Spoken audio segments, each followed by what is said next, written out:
Hey everyone, Peter Colorado here, 630 Bikes and E-Bikes. Here is a topic you may not know a lot about or even know that you should know about it, but it's e-bike insurance. There are a few things you should know that are important, and then you can make your own decision.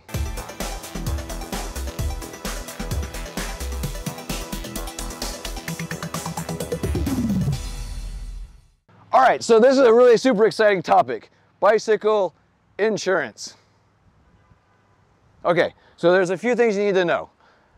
The one you're probably most worried about is theft or damage to your e-bike. If it gets damaged, if a tree falls on top of it, or if someone sneaks into your house and throws your e-bike out a window and takes off with it, what are you gonna do? Are you covered, or do you have to buy a new e-bike, okay? Well, that's what most people think about, but there's probably only one of a few considerations you should have when you're thinking about insurance for your e-bike. Okay, we'll get into the different topics, but first of all, does your homeowner's insurance cover it? Does your renter's insurance cover it? Well, that's gonna depend on your state laws, and it's also going to depend on your insurance policy. So you need to look at both. I would first inquire with your insurance policy. It's probably not covered, and that's probably because e-bikes cost more than like the regular bike that most folks have. So I think that the more expensive a bike gets, it's not going to be insured, maybe about $1,000. You know, the bikes that I buy are more than $1,000, but e-bikes are almost always going to be over $1,000, or you know, whatever the normal insurance limit is for you.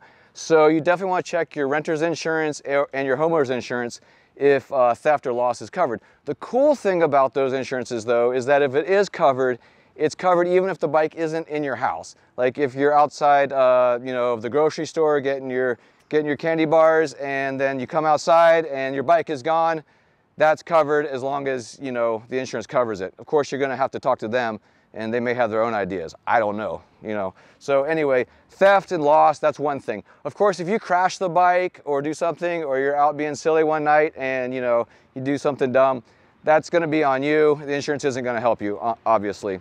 The next thing is, what if you're riding your e-bike, and this is, I wanna be a little serious here because this is sad and this does happen, because we're seeing more and more e-bikes on the road, which is, I think, just fantastic, because now there's more people understanding what it means to ride a bike in the road, and the interaction, the relationship between motorists and cyclists and e-bikers. So I think that there's more of a share the road mentality. However, there's also a lot more opportunity for accidents. If you get hit by a motorist, you should be covered by their insurance. If they're not insured, however, you may be on the hook, okay? So that's another reason to maybe get insurance, is like to cover your own self, your own injuries, if you get injured by someone who is uninsured, okay? So that's the second thing. The last one, which I think most people don't think about at all, and I never did when I was riding my bike, and I never needed it. However, what if you run over a kindergartner on your e-bike? Well, their mom might sue you, and then you're gonna lose everything you have. So there is liability insurance you can get just like for your car in case you accidentally cause some sort of problem.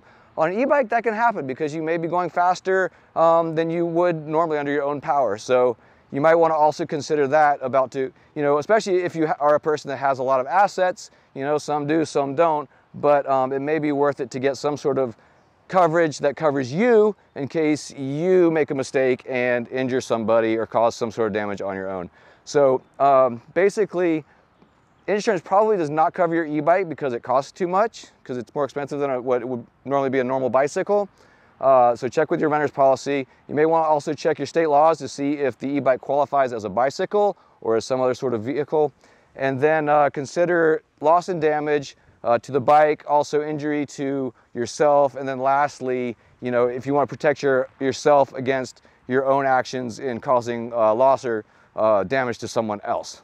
That's kind of it in a nutshell. I didn't give you any details because everyone's situation is going to be completely different, and it gets very, very technical legally, in legal terms, and also insurance terms and state law terms. So that's the basic overview. I truly hope that that was helpful for you.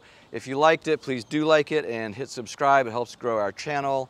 And if you need any help at all, please contact us. You can call us at 310-982-2877 or email us at theteam@sixthreezero.com. Remember, 630 is spelled out SIXTHREEZERO. Theteam@sixthreezero.com. Thanks.